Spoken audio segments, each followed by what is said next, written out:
Apakah kalian punya teman yang punya teman khayalan? Karena, bisa di dunia nyata, ataupun bisa jadi di film-film. Ternyata, mereka bisa jadi, adalah orang-orang pengidap skizofrenia. Kondisi apa itu, dan emangnya apa yang sebenarnya, mereka lihat dan rasain? Tapi sebelum lanjut, saya memaksa kalian untuk mensubscribe channel ini, lalu aktifkan lonceng notifikasi kamu, untuk mendapatkan video edukatif dari channel Ide Primus. Let's go! Jadi, skizofrenia adalah gangguan mental, yang ngaruh kemampuan seseorang buat berpikir, untuk merasakan sesuatu, dan berperilaku. Kondisi ini lumayan langka, dan gejalanya bisa beda-beda di setiap orang. Ada yang dengar suara-suara misterius di kepala mereka, ada juga ngerasa disenggol.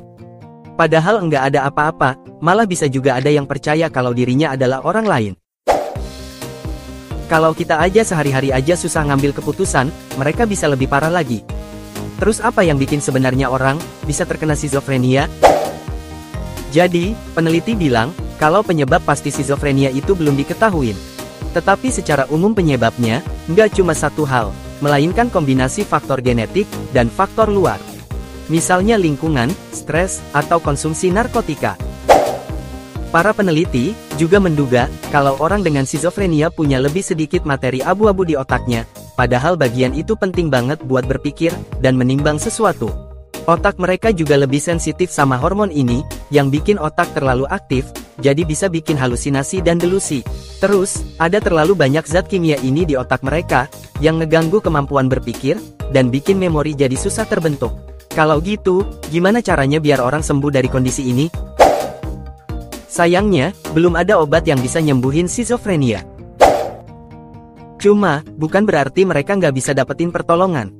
Dan kalau kita punya teman ataupun keluarga mengalami kondisi ini, kita bisa ajak mereka buat nyari bantuan profesional.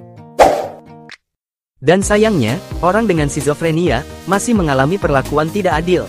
Padahal sebenarnya beberapa pengidap skizofrenia bahkan lebih kreatif dan pintar dari kebanyakan orang. Salah satunya, orang ini. Sejak masih muda, Om John mulai menunjukkan gejala penyakitnya.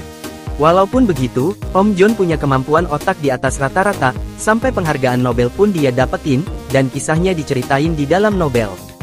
Oke, sekarang kita udah tahu apa yang dirasakan sama para pengidap skizofrenia. Dari pengobatan dan terapi yang tepat, mereka bisa hidup dengan normal, dan bersosialisasi, tanpa harus mengalami diskriminasi.